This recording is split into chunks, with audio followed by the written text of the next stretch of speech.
It gives me great pleasure to introduce Nick Moseley, who is going to give us a talk about something that I also feel very passionate about, and that is the basic political economic operating system that is the one that is controlling our planet. I won't say more than that because I don't want to steal any of Nick's thunder, because I jolly well could, but I won't. Nick, you come on with the thunder, please. Thank you very much. Hello everybody, I'm Nick Moseley, and I am by profession a university lecturer, but I don't normally get to do presentations on the things that I feel very strongly about like this. The reason I offered to do this talk was because in the very near future we're all going to be out on the streets knocking on people's doors, and we're going to have to win the argument across the country, which is going to tip the balance and ensure that the current government and all governments like it are seen off for a very considerable time, one would hope. And it seems to me that the best way we can do that is by being very, very armed with a clarity of argument and an understanding of history that means that we can have those conversations on the doorstep and know what we're talking about. Now, we're, I think, in a very, quite an amazing new age at the moment, because neoliberalism has finally been outed and named as a force which has been dominating our country now for, well, and most of the world, for some considerable time. And for many years, when I was campaigning for the Labour Party against what I now understand to be neoliberalism, that had not really been named, and we didn't have the tools to dismantle the spurious argument that is now being still peddled ever more desperately by the ruling classes. Now, we've got a lot of things happening recently which are adding fuel to our fire, one of which, of course, is the collapse of Carillion and the near collapse of Capital, another one of the big PFI companies. Another one that we've of course heard only very recently, the collapse of the stagecoaches taking over at the East Coast Main Line, which has now got to be placed back into public hands, probably at huge expense to the taxpayer. And only this evening I was listening to the Radio 4 and hearing how the sale of council houses is now 400% higher than it was when Cameron's government took over in 2010. And these council houses are being replaced at the rate of 1 per 5 sold. 2 million have been sold since 1980, when they first brought this policy in. So there's an awful lot of information now, which is supporting this need we have to create a completely new and overpowering argument. So what I thought I'd do is just take you through the growth of neoliberalism. Neoliberalism is a rarefied form of capitalism, which has really only been in existence for about the last 40 to 50 years. We all know what capitalism is, of course, because we've been opposing it most of our lives. But I want to go back to the 1930s and the Great Depression, which obviously caused such problems both in America, Britain and Europe. The reason I want to go back to there is because that is a kind of parallel age to the one that we've been recently in since the 2008 crash. So the Great Depression should only have been a recession. It was caused in 1929 by a run on shares in Wall Street, overinflated share prices, suddenly collapsed, caused a run on major banks and a worldwide recession. The problem with it was that governments, both in America and in Britain, instead of doing what they should have done and actually spending to get out of the depression, they reduced the money supply and they turned the recession into a very long-term depression. We've all heard of the effects of that on British society, particularly in the north. We had starvation in this country in the 1930s. Finally, in the mid-1930s, Keynesian economists recommended state spending as a way out of the disaster, and after several years the depression ends. Now, it seemed that the lesson had been learnt, that you can't starve your way out of recession. But, so at the end of the war, we had the Bretton Woods post-war consensus. And after the Second World War, the Western powers, both the winners and the losers, got together and decided that they were going to build a whole new future, which was very advantageous to themselves. And it was a future which we wouldn't recognise as modern-day capitalism. It had some aspects to it which were a real consensus between the left and the centre-right, such as universal free education and healthcare. We wanted to stay ahead in the world. America, Britain, Europe, Japan, what we were terming the free world, the first world. Pensions, welfare payments and social housing were all introduced. This is the achievements of the Attlee government. Nationalisation of key public services and industries to make sure that the fecklessness which characterised the 1930s was not going to happen again, and that public services would be guaranteed. But also, at the same time, protectionist policies, currency control, import tariffs, to make sure that our home industries, which were in rubble at the end of the war, did not face excessive competition from abroad. And so, during the 1950s, Britain was able to rebuild its industries, Germany was able to rebuild its industries without interference from anywhere, because they were able to control what imports came into the country. So that meant unprecedented economic growth, faster than we've ever experienced, probably since Thatcher came to power. Near full employment, massive improvements in health, education and housing. I don't really like Call the Midwife as a programme because it seems to be all about kind of middle class girls helping the jolly working classes. But it does actually illustrate very clearly how far the NHS travelled between the early 1950s and when I was using it in the 1960s as a child. So we have massive improvements in health, education, housing. We have huge amounts of new housing built. We have people having hot water in bathrooms for the first time in their lives. I remember all this, I'm sure many people in this room do from their own childhoods. And a huge increase in life expectancy. But the downside, we were an empire. We decolonised. Overnight we removed all structures from these colonies. We left them with nothing. We carved them up without due diligence. We created a huge amount of ethnic tension in India, in the Middle East, in Africa. We condemned the ex-colonies to decades of conflict and instability. And we constructed the world economy to ensure that these countries were going to be the suppliers of raw materials, food and wealth, but they were not going to become economic powers in their own right that would challenge us. So the former colonies attempt to survive on production and sale of basic commodities, mining, agriculture. Many aid packages, many well-meaning people attempt to help these countries set up fledgling healthcare and education systems. But the poverty and the corruption and the warfare make this very hard to achieve. But at the same time, neoliberalism is starting to emerge. So the global corporations will do things like they will buy up huge amounts of a commodity and they will keep it off the market. And then at the key moment, they will flood the market with a particular commodity, whether it be asphalt or whether it be coconut oil. The price drops through the floor and it bankrupts these countries which are completely dependent on selling those kinds of products. So having gone bankrupt, they approach the IMF and the World Bank.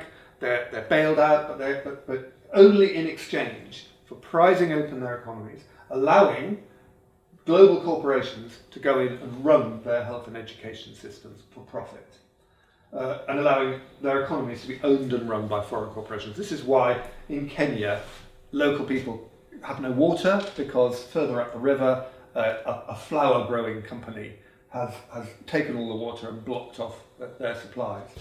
So this then starts to happen as an epidemic, in an epidemic way, in the late 1960s and the 70s. So there's a big downside to the Bretton Woods Agreement. It's great for us. We build our healthcare. We build our our society, we build our welfare state, but it's at a cost. It's a cost to the rest of the world. Meanwhile, back in the UK in the 60s and 70s, the one thing we haven't managed to crack is the class structure. So we still have Eton and Oxford educated managers running even the nationalised industries. I'm going to give you an example of the gross incompetence. Managers in British Leyland decided to construct a conveyor belt to go across from a factory on one side of the road, this is in Birmingham, to the final assembly plant on the other side of the road. So the cars, instead of being driven across the road on lorries, which they had been before, were suddenly going to be able to cross the road on this conveyor belt. But they made the conveyor belt too narrow, and it wouldn't take the Austin Maxi, which was about the car they were building at the time. So the whole thing was redundant, and they still had to get lorries and transport these cars across the road in lorries, of course, at huge expense. So the level of incompetency of these upper class managers all through the 60s and 70s was little short of criminal. The complete failure to invest. Meanwhile, Germany and Japan were coming up fast behind us. And of course, because we don't have the technology, we don't have the machinery, productivity growth slows. And suddenly the UK, having been pretty much the manufacturer of most of its own goods, starts to suffer economically. But instead of investing, the managers then do what British managers have done right since the beginning of the Industrial Revolution. They throw the problem to the workforce. They say, work longer hours, work for less money, work harder. Of course, the workforce protests. They're not going to stand being paid less and expected to do more work. They can see the inefficiency. But unlike Germany, which has union members in the boardrooms, they have absolutely no say over what goes on. So a whole series of damaging strikes that I can remember very well ensued. And that was the beginning of the collapse of the post-war agreement.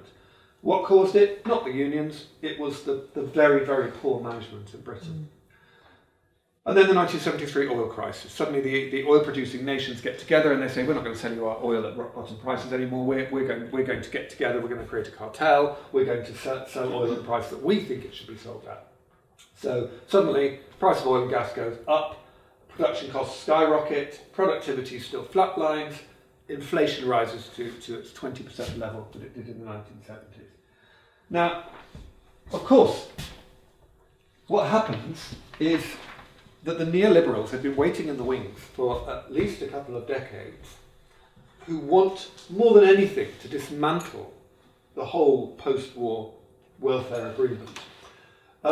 They smell blood. They decide that they can twist the argument, and rather than blaming the people who are really to blame, which is the poor management, low investment, and very poor worker relations, a new breed of neoliberal politicians, driven by these philosophies of the American Milton Friedman, accuse the trade unions of sabotaging the economy, declare that the post-war social experiment has failed. And a new extremist capitalist ideology is promoted, in which state involvement with industry, public services and regulation is to be massively reduced, along with direct taxation, to produce a new dawn of market-driven economics. And the age of the individual is born, along with Margaret Thatcher. So Margaret Thatcher's government begins this massive programme of privatisation, of shutting down what might be termed inefficient industries. Instead of trying to make them efficient, they're simply allowed to go to the wall. There is no planning, so whole communities die as these, yes, admittedly inefficient, unprofitable companies that need massive investment are allowed to die. Mass unemployment peaks at 4 million in 1983. And the deunionisation and the destruction of the power of the workers becomes a neoliberal mission. Now, if you read Paul Mason's book, Post-Capitalism, he points out that far from being destructive to the economy, having a well-organised workforce that is able to bargain for higher wages is one of the greatest stimuli to innovation, modernisation, and to economic success. The moment you remove the ability of the workers to negotiate collectively for better conditions and better pay and a greater share of the company profits, then you have, it's a bit like letting a load of children loose in a sweet shop. Because the neoliberal managers are then free to do precisely what they want. They can reduce wages to the lowest possible level. They can be utterly feckless. They can be utterly short-termist. So deunionisation is, contrary to popular belief, a very, very bad thing for any economy. Because what it does is it stops us modernising, it stops us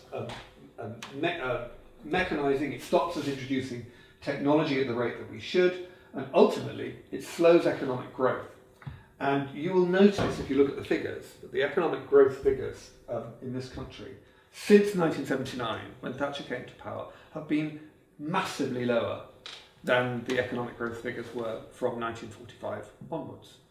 So the claims that are made by the neoliberals for their economic responsibility are completely spurious. In the next 10 years, 80% of UK manufacturing destroyed. It will never come back unless there's a massive sea change. Laissez-faire policies mean no plans are put in motion to replace these industries. Communities are ripped apart. Neoliberal governments, and this is the big thing, they open up the UK to global investment on a scale not seen anywhere else in the developed world. Now, even to this day, we have a massive trade gap between us and the rest of the world. How do we finance it? We finance it by selling more and more and more of our assets to foreign and global corporations. So by 1997, much of Britain is owned by global corporations or by foreign governments, as we've seen, including most of our public services. Manufacturing never comes back in any volume. It still forms a minuscule proportion of the British economy today. The UK becomes a service economy driven by banking and financial services. The South East prospers on paper. The super rich make London the city of their choice. Many of the regions continue to suffer to this day. The destruction of the UK industry means our economy is unable to benefit from technological innovation. So our productivity remains among the lowest in Western Europe. We are in the slow lane for productivity growth now. We are, I think, 1.3, 1.4% is the best that we can look for in the next year. Most of Europe is 2.5%. So we're falling further and further behind. Very few other countries in Europe have followed this pattern. Most, including obviously Germany, have operated, maybe sometimes under the radar, very strongly protectionist policies for their industries. And they have made sure that their manufacturing remains buoyant, remains efficient, and that their worker management relations are successful. We have somehow managed to mess up on every single level there. I say we, the neoliberals have managed to do that. During the Blair years, Blair's government continues the neoliberal mission, rapidly expanding PFI to replace the crumbling infrastructure. So Tony Blair takes over, the hospitals, the schools are in a total mess because the Thatcher and major governments over many years have completely ignored the need to replace this crumbling infrastructure. So, and here's the big crime. I'm sorry, I mean, the Blair years may be better than other years, but Gordon Brown was a coward. He was a total coward because he could have borrowed to replace all of the hospitals and schools and other parts of our infrastructure at a rock bottom rate had he wanted to. But instead, because he knew that government borrowing would show up on the figures, he continued the trend of private finance initiatives so that the hospitals and schools will be built now.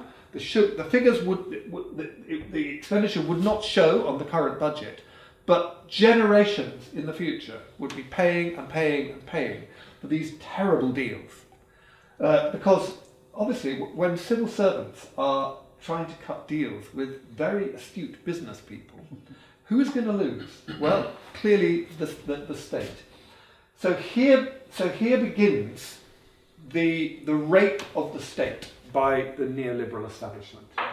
So this is like Christmas for them, because now they can not only reduce taxation and have a free rein to build their companies and to create global corporations, but now they're also able to channel vast amounts of taxpayers' money into their pockets. Now, the reason that our welfare state cannot function nowadays is because so much of the money is going into the hands of private companies. Obscene amounts of money. Sometimes the media manage to unearth just little nuggets, like £1,000 paid for replacing a plug socket. But it's happening all over. And of course, when you have somebody like Theresa May married to Philip May, who is a major shareholder in various global corporations, I think he's sold his G4S shares now because they're too embarrassing. But at one time he was a shareholder in G4S. There is so much cronyism, and we're talking about the same people living in the same room, and the contracts are going to these corporations when they are so clear. These corporations are so clearly not fit to run our public services, and then when one collapses, like Carillion, suddenly they look and say, "Oh well, I wonder why nobody spotted that."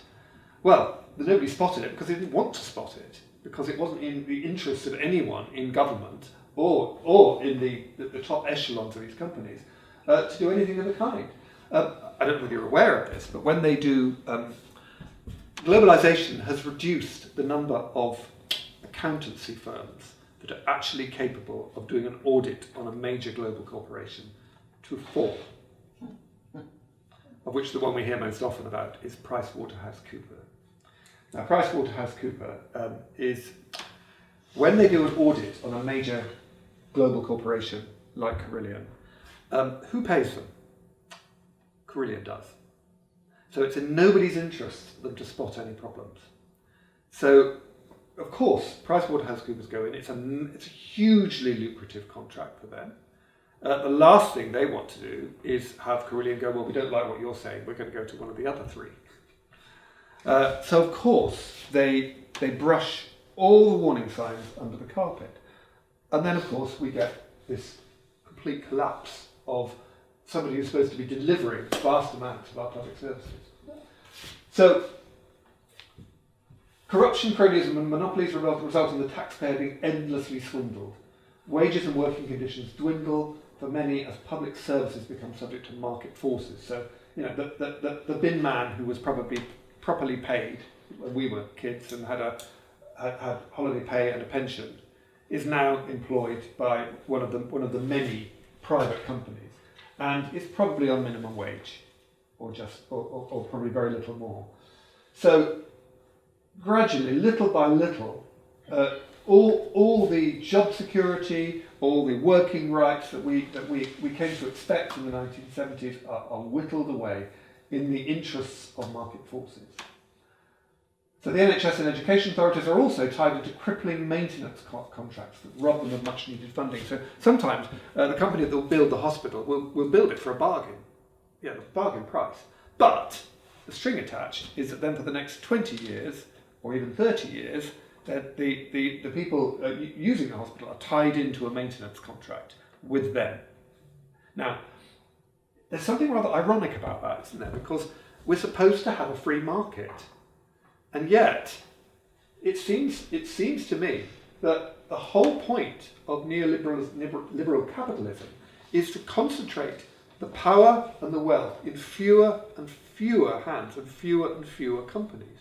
So actually what we're getting here is that the whole principle that market values, which are that I'm selling my oranges here for a pound, and the person down the road is selling them at 80p a pound, I've got to kind of get my act together and reduce my prices. So all of those competitive market values, which we were told were so important to capitalism, actually neoliberalism works against them.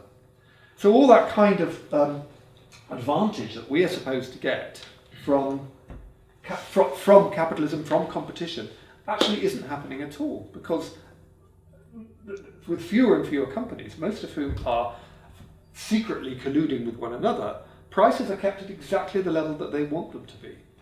Hence we have rip-off Britain. So then we get the crash. And we all know what that was good. Outrageously, they tried to blame the Labour government for it. I've never heard anything so ridiculous in my life. It was a worldwide crash. It was due to lack of regulation and the fanatical pursuit of growth and profits. Now, I don't know whether you know this, but whenever anybody talks about the government spending money they haven't got, everyone goes, "Oh my God, fiscal responsibility! If you haven't got it, you can't spend it." I don't know whether you're aware of this, but 70% of the new money that is created in our economy is created by merchant banks, producing it out of thin air and lending it to people. And of course, they don't lend it for proper social infrastructure projects. They very often lend it in ways which are extremely irresponsible. But also, the merchant banks are supposed only to lend to industry. The consumer banks lend to the likes of you and me to buy a bungalow. But the firewall between the merchant and consumer banks has disappeared. So suddenly you're actually getting massive amounts of bad mortgage debt being created, again with money being produced out of thin air. And so the toxicity of all of these investments is hidden, because the banks don't even hold on to the debt. They package the debt up into big lumps of thousands of mortgages, and they sell those on to other companies, sometimes in other countries. So it's very, very difficult to spot that the crash is coming. But what we get is a massive, massive bubble of a whole load of money that really doesn't exist, that is only there on paper. And finally we get to a point where the gap between the outgoings, what is actually being lent out, and what's being received back in, is so huge that it can no longer be concealed. And even by PricewaterhouseCoopers it can't be concealed. So the collapse begins, and suddenly you get these runs on the bank. And that's where people like Gordon Brown, instead of letting these banks collapse, which is what he should have done, pours billions of taxpayers' money into propping up these banks, as we know. But you'd have thought then that there would have been a massive change back in 2008. Not a bit of it. Not a bit of it.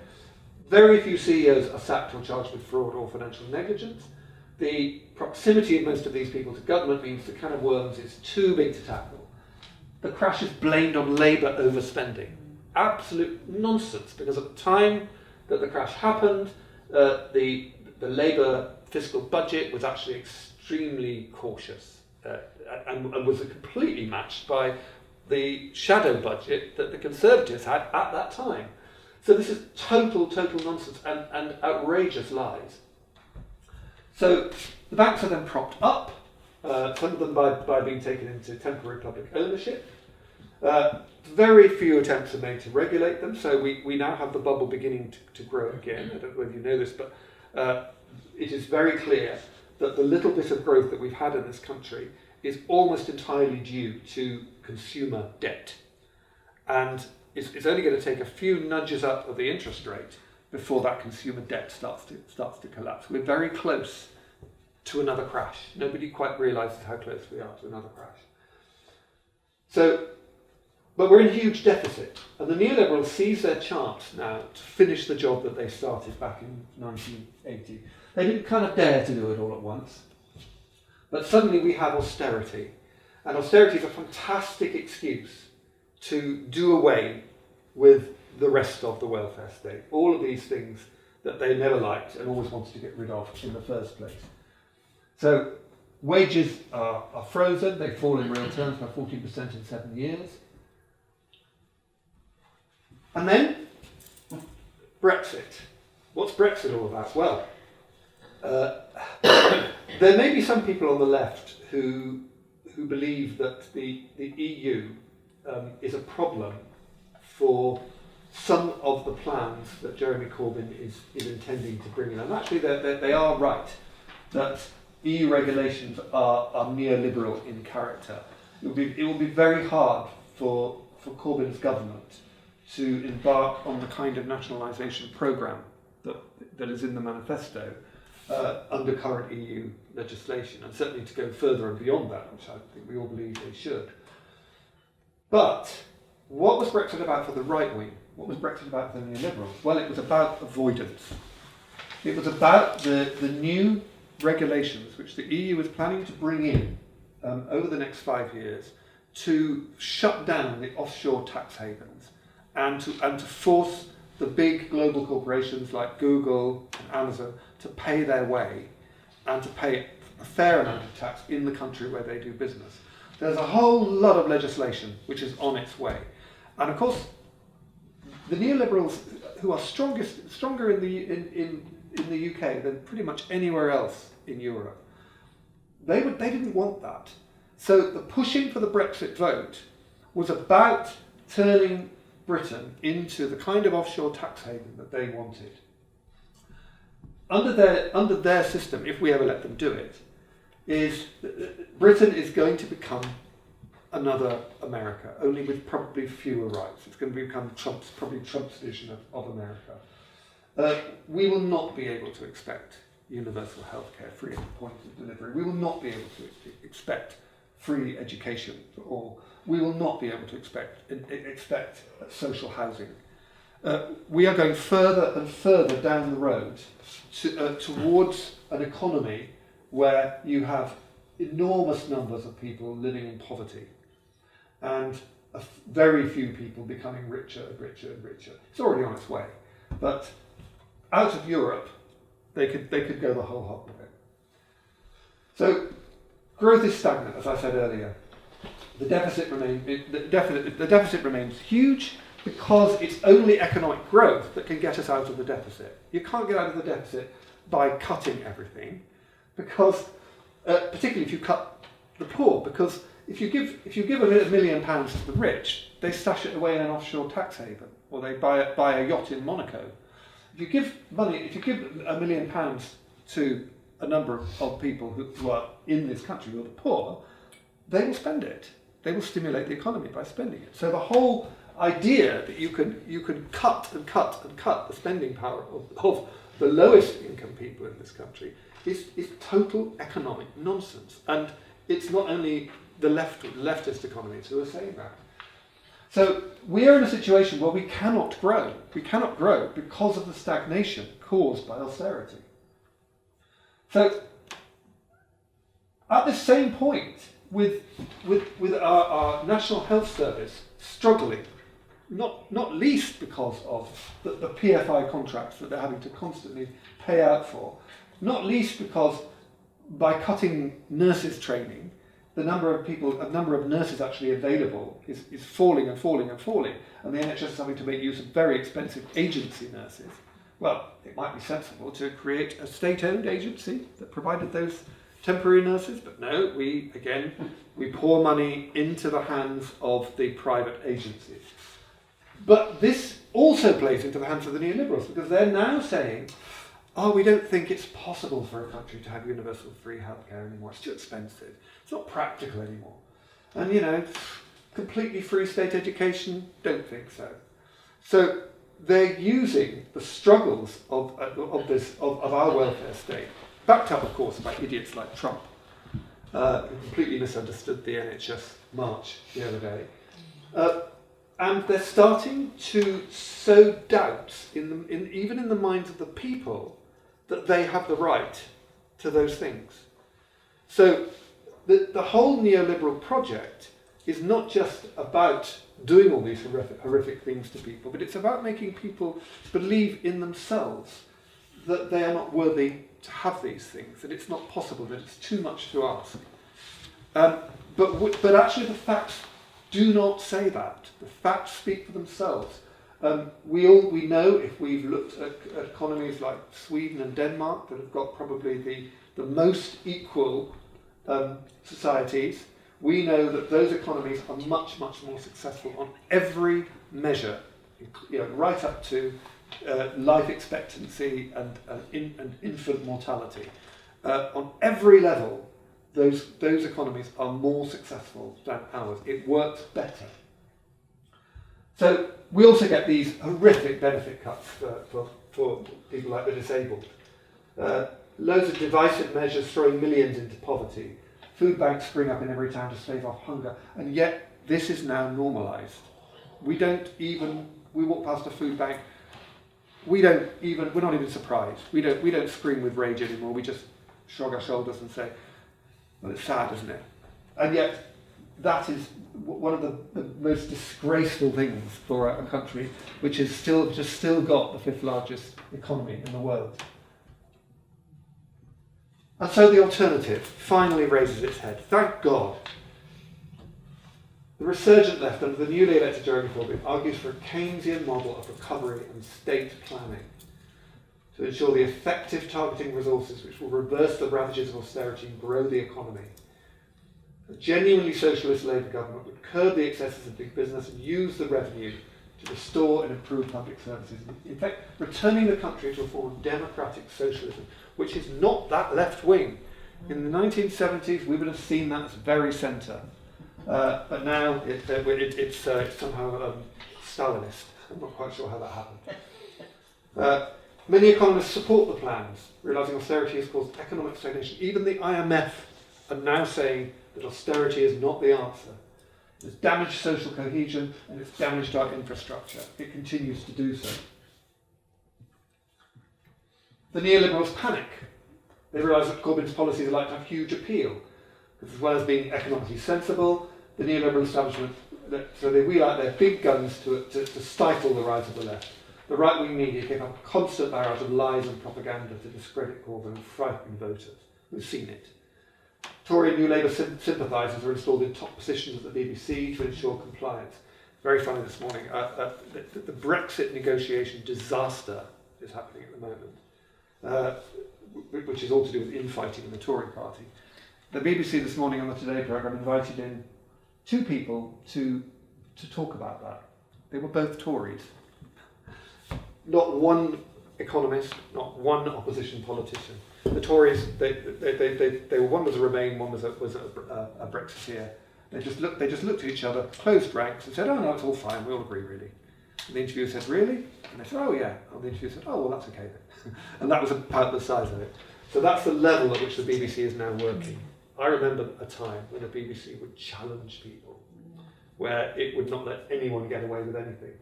But there are people installed in very senior positions at the BBC who are captains of industry, who are members of the Tory party, who are supporters and funders of the Tory party. It's no surprise. So the Labour right wingers plot a coup to oust Corbyn, which of course, as we know, failed miserably. A news blackout on the Corbyn phenomenon ensures that this grassroots support and increasingly powerful rhetoric are hidden from the public. That continues to this day. Social media fight back. Corbyn's message gets through anyway, thank God for social media. But at the 2017 general election, the Tories scraped back into power, ensuring another 5 years of extreme, and I mean extreme, neoliberal policies, during which the right seeks to secure its post-Brexit aims and dismantle the last vestiges of a society that we all knew back in our youth.